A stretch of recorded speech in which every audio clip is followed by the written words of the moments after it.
Gente, a terceira possibilidade, se o Alexandre de Moraes for culpado, ele não vai ter escapatória.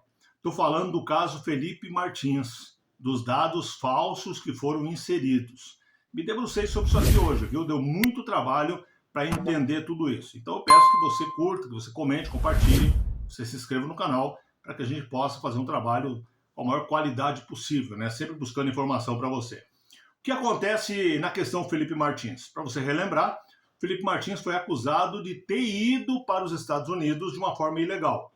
Quer dizer, ele deu entrada nos Estados Unidos sem dar a saída do Brasil. Isso deixaria evidente, na visão deles, de que ele poderia fugir a hora que quisesse. Ele teria voltado, mas eles se apegam a isso, que ele teria como fugir do Brasil. Não tinha nenhuma ordem que restringisse a saída dele, nada impedia, mas mesmo assim, o Alexandre de Moraes entendeu dessa forma, ele terminou a prisão dele. Ele chegou a ficar em solitária durante um tempo, uma prisão absurda, estapafúrdia, sem sentido nenhum, mas sempre embasando essa história. Ele foi junto no avião presidencial, aquele voo do Bolsonaro já no final do mandato. Ele foi junto, mas ele não constava na lista. Ele deu entrada lá, mas não deu saída aqui. Então ele estava preparando uma possível fuga futura. Tá. Prenderam o Felipe Martins. Mesmo que tudo isso que eles falaram fosse verdade, ainda assim é absurda a prisão. Não cabe a prisão de forma alguma. Qual é o problema? O problema é que os dados que foram inseridos eram falsos. Foi provado, comprovado, que o Felipe Martins nunca saiu do Brasil. Inclusive, no momento em que eles dizem que o Felipe Martins estava viajando para os Estados Unidos, ele estava realmente viajando. Estava viajando de Brasília para Curitiba, num avião da TAM, que inclusive forneceu, a Latam agora, né, forneceu a lista de passageiros comprovando isso. O próprio georreferência, né, a geolocalização também demonstrou isso. Recibo de Uber demonstrou isso, que ele comprou lá pelo aplicativo, depois conseguiu o recibo. Locais que ele esteve em Ponta Grossa, onde ele tem ali a sua noiva, também comprovaram isso. Mesmo assim, ele foi mantido preso. Depois descobriu-se que tanto a Polícia Federal quanto o próprio Alexandre de Moraes sempre souberam que ele não saiu do Brasil, mas mantiveram ele preso da mesma forma. Agora a cereja do bolo para você entender. Foi aberto um processo nos Estados Unidos com advogados americanos, na justiça americana, não tem nada a ver com o Brasil, para descobrir quem que inseriu dados falsos. Um número de um passaporte vencido, e como é que saberiam o número do passaporte para colocar no sistema? Será que seria quem faz a emissão do passaporte? No Brasil, a Polícia Federal? Passaporte que o Felipe Martins tinha vencido e ele tinha perdido, e ele, inclusive ele fez o registro da perda desse passaporte, já tinha um novo. O próprio nome dele é Felipe com I. No sistema foi escrito Felipe com E. Ficou claro que foi uma falsificação grotesca. Agora, descobriu-se nos Estados Unidos uma pessoa, uma testemunha que promete jogar tudo no ventilador. Essa matéria da Revista Oeste está aqui ao lado. Até aconselho você a ler lá na Revista Oeste. Tem ela também na CNN, mas aqui na Revista Oeste está mais explicada, mais bem explicada.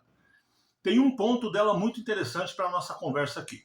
Olha só, conforme a fonte, essa fonte da revista, as mudanças no sistema imigratório americano ocorreram enquanto agentes da Polícia Federal, agentes brasileiros, ligados ao caso, quer dizer que depois, porque naquela hora ainda não tinha nada, na hora que entraram os dados no sistema, não tinha nada contra o Felipe Martins.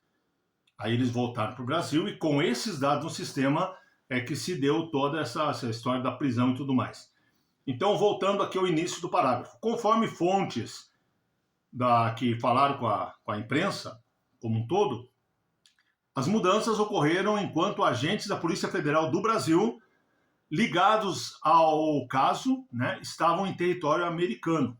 Agora, olha bem, agentes da PF, ligados ao caso, estavam em território americano, a serviço de quem? A serviço e por ordem do ministro Alexandre de Moraes, do Supremo Tribunal Federal, é o que diz a matéria. Quer dizer, quem mandou a Polícia Federal para lá foi o Alexandre de Moraes. Aí, não estou dizendo que a Polícia Federal brasileira foi lá e inseriu isso. Até porque não teria como, né? O que eu estou dizendo para você é que a matéria diz que, na mesma época em que os dados falsos foram inseridos no sistema americano, agentes da Polícia Federal que depois voltaram para o Brasil e participaram de todo esse processo, eles naquele momento estavam nos Estados Unidos, a mando e a serviço de Alexandre de Moraes. Agora o detalhe. Quando você faz essa inserção de dados falsos no sistema ali do país, sistema imigratório, você está burlando o sistema, está falsificando o sistema. E aí você responde nas leis do país. Por que eu acho que o maior risco para o Alexandre de Moraes está aqui? Eu não estou dizendo que o Alexandre de Moraes tem alguma coisa a ver com isso, longe de mim.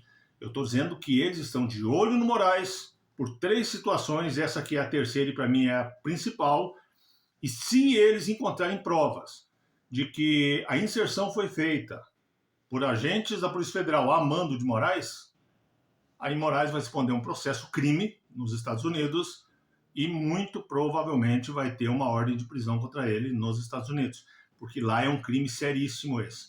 Ele burlou o sistema, ele falsificou o sistema imigratório americano.